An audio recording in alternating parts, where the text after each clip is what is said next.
नमस्कार साथियों। National Herald अखबार और एसोसिएटेड जर्नल्स लिमिटेड की सच्चाई क्या है? क्योंकि आजकल बीजेपी और मोदी सरकार के द्वारा श्रीमती सोनिया गांधी और राहुल गांधी जी के खिलाफ दायर की गई चार्जशीट और अटैच की गई संपत्ति बहुत चर्चा में है। क्या यह सच है या झूठ है?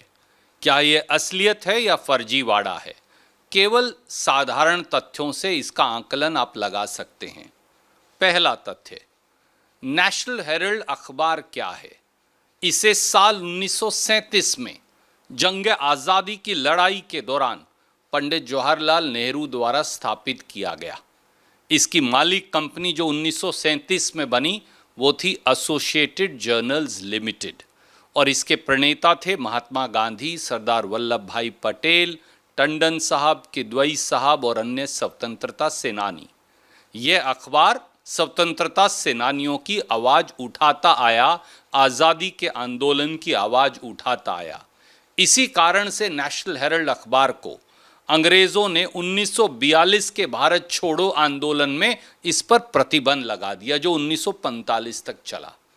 आज तक यह अखबार चल रहा है। 1937 से आज तक एसोसिएटेड जर्नल्स लिमिटेड कंपनी है। आज़ादी के आंदोलन के बाद, भारत को आज़ादी मिलने के बाद, यह अखबार अपने कर्मचारियों की तनख्वाह नहीं चुका पाया, वीआरएस की राशि नहीं चुका पाया, म्युनिसिपल टैक्स नहीं चुका पाया, अन्य स्टैट्यूटरी ड्यूज, कानूनी जो देनदारी है वो नहीं चुका पाया। तो भारतीय राष्ट्रीय कांग्रेस की ये जिम्मेवारी थी। इसलिए भारतीय राष्ट्रीय कांग्रेस ने समय समय पर नेशनल हेराल्ड अखबार और एसोसिएटेड जर्नल लिमिटेड को कर्ज देकर ये सारी राशि का भुगतान किया, क्योंकि ये स्वतंत्रता संग्राम की आवाज़ थी। ये राशि बनती है 90 करोड़ रुपया। नेशनल हेराल्ड प्रॉफिट नहीं कमाता, इसलिए वो इस राशि का भुगतान कभी कर ही नहीं सकता था। तो इसका हल क्या हो? कानूनी राय ली गई और एक नॉट फॉर प्रॉफिट कंपनी बनाई गई, यानी उसका नाम था यंग इंडिया लिमिटेड। उसके शेयर होल्डर बने श्रीमती सोनिया गांधी, श्री राहुल गांधी। इसके अलावा शेयर होल्डर और डायरेक्टर बने श्री सैम पिट्रोडा, श्री ऑस्कर फर्नांडिस, श्री मोतीलाल वोरा। ये सब लोग उसके शेयर होल्डर, डायरेक्टर यानी कांग्रेस के लोग ही बने। और उस कंपनी ने 50 लाख रुपया कांग्रेस पार्टी को देकर वो 90 करोड़ का कर्ज ले लिया। अब नेशनल हेराल्ड तो वो कर चुका नहीं सकता था, इसलिए उन्होंने यंग इंडिया लिमिटेड को इसके शेयर अलॉट कर दिए। नॉट फॉर प्रॉफिट कंपनी क्या होती है? यंग इंडिया लिमिटेड ना किसी को तनख्वाह दे सकती, ना डिविडेंड दे सकती, ना प्रॉफिट शेयर दे सकती, ना संपत्ति बेच सकती और ना ही उसके शेयर बेचे जा सकते। ये एक ऐसी कंपनी है, तो इससे कोई फायदा किसी को हो ही नहीं सकता। अब एक 2012 में शिकायत दायर होती है चुनाव आयोग में। किसके द्वारा? श्री सुब्रमण्यम स्वामी के द्वारा, कांग्रेस पार्टी के खिलाफ, कि 90 करोड़ का कर्ज क्यों दिया गया। चुनाव आयोग इसको खारिज कर देता है। इसकी अपील वो सुप्रीम कोर्ट में दायर नहीं करते। उसके बाद एक दरख्वास्त ईडी को दी जाती है। किसके द्वारा? सुब्रमण्यम स्वामी जी के द्वारा। वो दरख्वास्त भी अगस्त 2015 में मनी लॉन्ड्रिंग का जो केस कहते हैं, ईडी के द्वारा खारिज कर दिया जाता है, बंद कर दिया जाता है।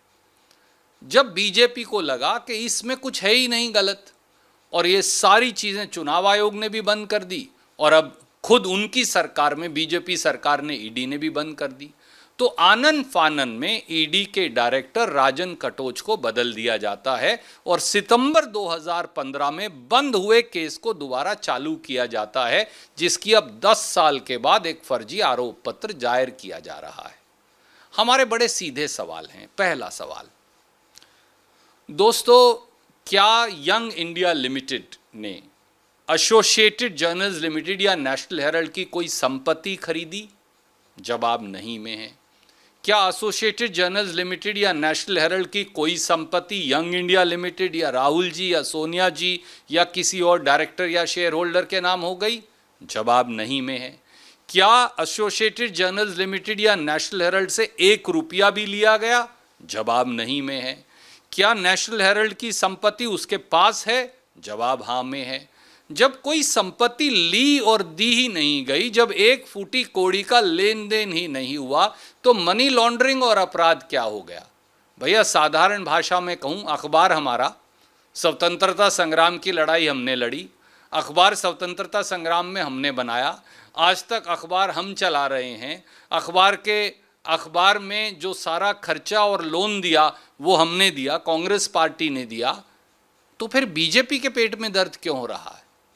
तो फिर मोदी सरकार के पेट में दर्द क्यों है?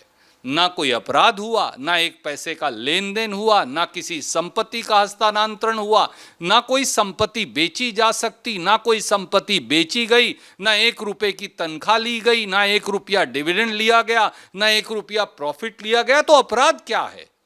ये सवाल है जिसका जवाब बीजेपी को देना पड़ेगा। इसीलिए चुनाव आयोग ने भी केस बंद कर दिया था, इसीलिए ईडी ने भी बंद कर दिया था।